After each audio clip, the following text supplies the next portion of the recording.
Let's say China. China. China. China. China. China. China. China.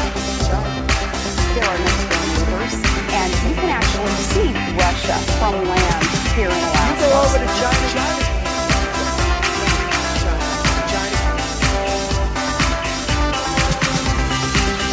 I did not have sexual relations with that woman.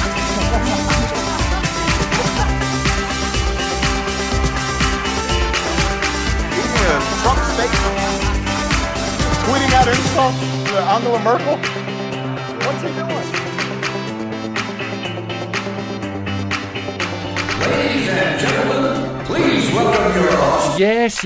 Hello and welcome. I am James Andrews and you are listening to So This Happened. The only news you need if your name is James Andrews. It's Tuesday, worst day of the week, the 18th of July, 2017. And today, we are going to jump right in with Justine Damond. Justine Damond is the Australian lady who was shot by Minneapolis police on Saturday. There's not a huge amount of information out about the case right now. What we do know is Miss Damond called the police about a possible crime in her quiet Minneapolis neighborhood. When the police arrived, Miss Damond walked up to the police car and apparently one of the officers in there pulled out his gun, shot her in the stomach, and she died. Now, the police were wearing body cams, but they were not switched on at the time, which has raised a number of questions, which many people in the nation and in Minneapolis have been raising, including the mayor of Minneapolis, when on the news today she said this. Yes, absolutely.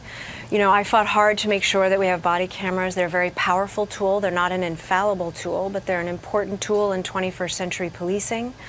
And I don't know why it wasn't turned on. I don't know what happened. That's one of the key questions that we have as this, as the investigation moves forward. Do you know if it was ever turned on? We know that it wasn't turned on before, but even after, there is procedure that's saying that you should turn it on. Do you have any idea if at any time it was turned on?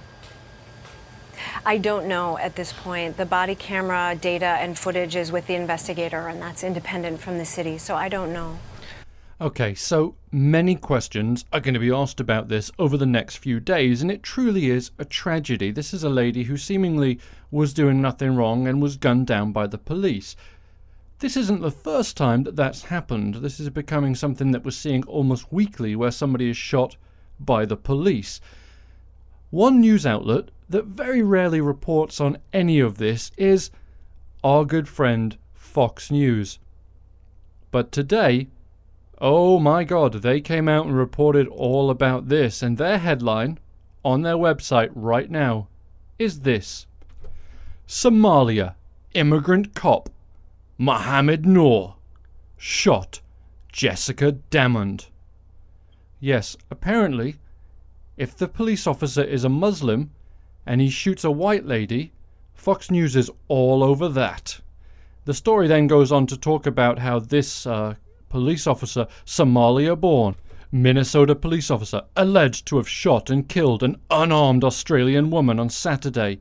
And the story carries on in much the same vein, at every single opportunity mentioning that he is a Somali-born immigrant.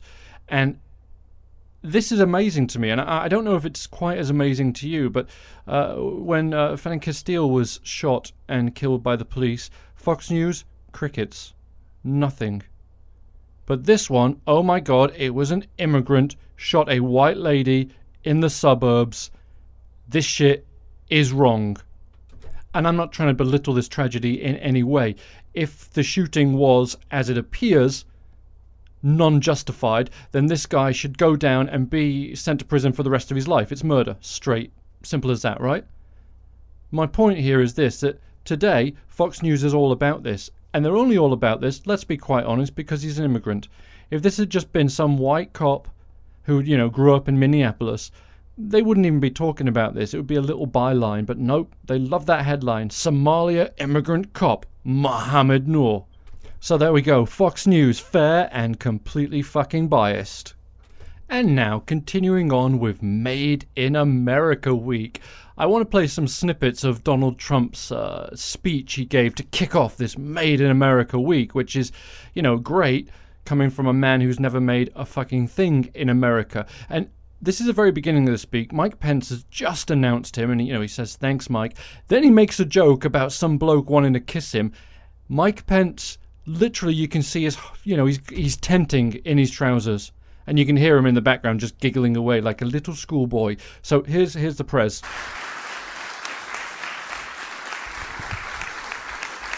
Thank you, Mike.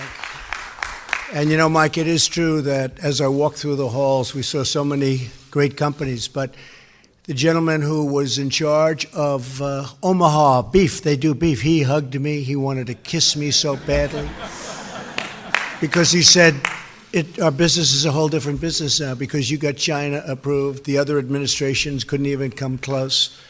And I told him, you know how long it took? One sentence. I said, President Xi, we'd love to sell beef back in China again. He said, you can do that. That was the end of that, right? Sonny, the great Sonny. Oh, well done, Donald Trump. Beef to China. That's spectacular. Anyway, it continued. So we're very happy, but we're here today to celebrate American manufacturing and to showcase the amazing products from all 50 states made in the USA. Remember in the old days, they used to have made in the USA, made in America, but made in the USA. We're going to start doing that again. We're going to put that brand on our product because it means it's the best. In just a few months and moments, I will say what we've done over... Okay, so I am watching this now, and this man is saying this completely sincerely. He seems to have absolutely forgotten that he's made his millions by selling stuff that he did not make in the USA. Anyway, it continues. In just a few moments, I'll be signing a presidential proclamation to launch Made in America Week and to make today Made in America Day.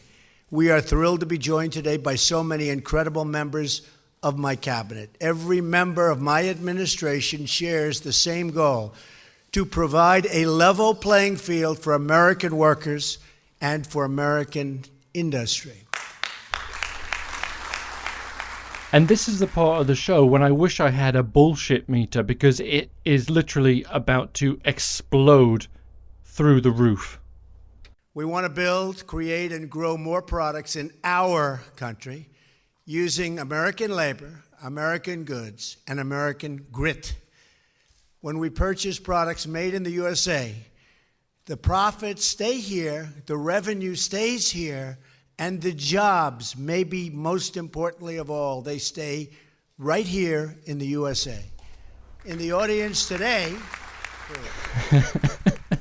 Okay, Donald, maybe you could remind Ivanka of that when she, keeps making her shoes in China and Indonesia. Maybe you could remind yourself that when you keep making products in China, Indonesia, and Mexico. And maybe you could remind your idiot sons that when they keep making products in China, Indonesia, Mexico, Taiwan, Vietnam, Philippines, basically everywhere except in the USA.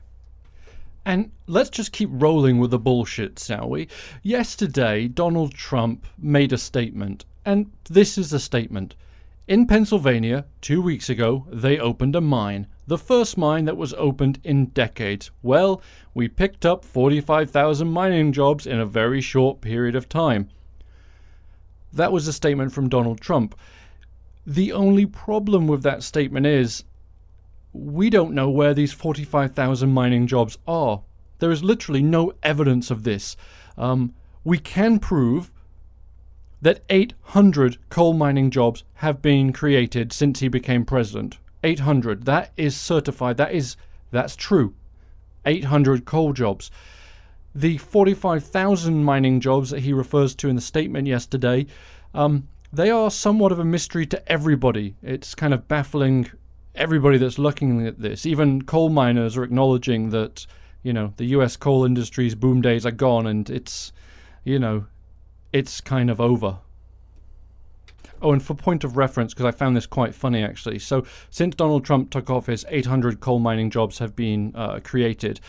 In the last 6 months that Barack Obama was in power, 1,300 coal mining jobs were created. So, Donald, you've got some work to do. Oh, and you may have heard, but the Republican Healthcare Bill failed last night. It's gone completely. Couldn't get the votes, so that has died, as every other healthcare bill from the Republican Party has done in recent history. And okay, hang on 2 seconds. What? Oh, it's Trump Vader's here. That was him back. What? You want to come in? No, come on in then. Yeah. You got your gin and tonic? Yeah, you've got... Okay, you do. Brilliant. Come on in. Hey, how you doing? Trump Vader's here, folks. It's been a few days. How are you? You been all right? Yeah, you feeling... What's that? He's got his little USGA polo shirt on. Did they not have a bigger size? That's quite tight. No. What? Oh, Mike Pence likes it when it's tight like that? Fair play. Well, anyway, do you have a tweet that we would like to read? You do. Okay, so ladies and gentlemen, Trump Vader would like to read us a tweet. So, Trump Vader. As I have always said, let Obamacare fail, and then come together and do a great healthcare plan. Stay tuned. Okay, Trump Vader, so what you are essentially saying there is that your Republicans couldn't come up with a healthcare plan that was going to work, right? Okay, we can agree on that. Yes, okay, so we agree on that. Great. So, rather than sort of work on what we currently have, originally they were saying they were just going to repeal it, and that was going to take 2 years if they did the repeal. But you didn't like that. What? Well, hang on. What? That was too long. Okay, so apparently Mitch McConnell came up with an idea that they would just vote on repeal.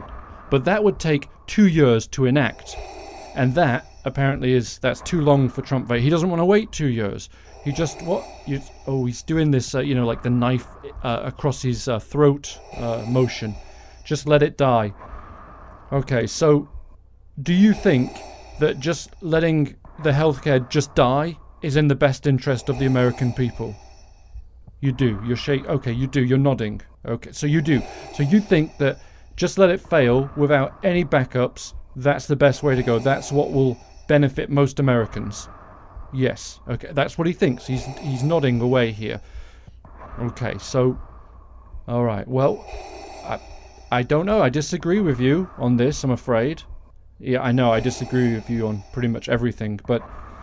Alright, well, okay, I've upset him, apparently, so he's leaving. But hang on, Trump Vader, do you want your round of applause first? Yes, he does, of course. He's nodding away excited again. So... He was here, and we know he lives for the round of applause. So, ladies and gentlemen, please give it up for a man in a shirt that is way too tight for him, Trump Vader.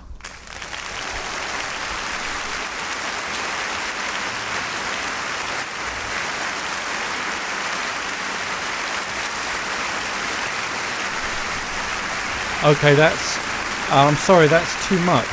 Jesus. Wow, that was an incredible... Were you cheering for the tightness of the shirt? It must be. That's the only thing I can think of. So anyway, there we are. We heard it from the Dark Lord of the GOP himself.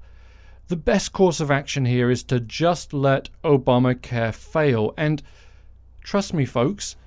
Ooh, I said trust me again. You remember what I said about people that say trust me? Never trust them. So back that up.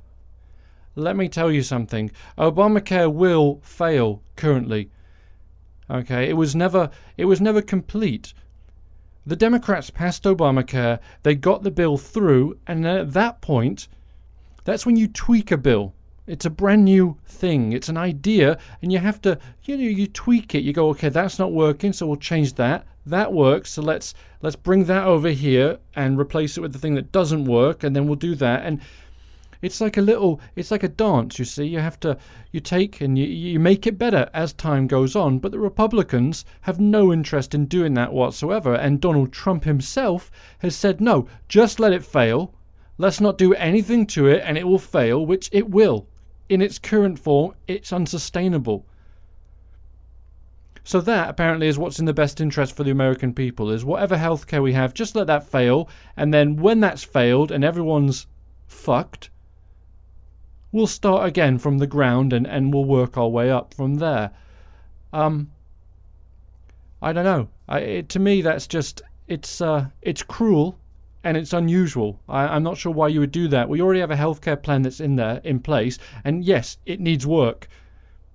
So why the fuck don't we just work on that, make that as good as it can possibly be? But no, we'll just let that fail. We'll just, because that's what American people want. They want their healthcare system to just collapse like a flan in the oven, which is exactly what this show has done, because we are out of time. So thank you very much for listening. It was a pleasure, as always. And follow me on Twitter, So This Happen, and we'll chat again tomorrow. Ciao.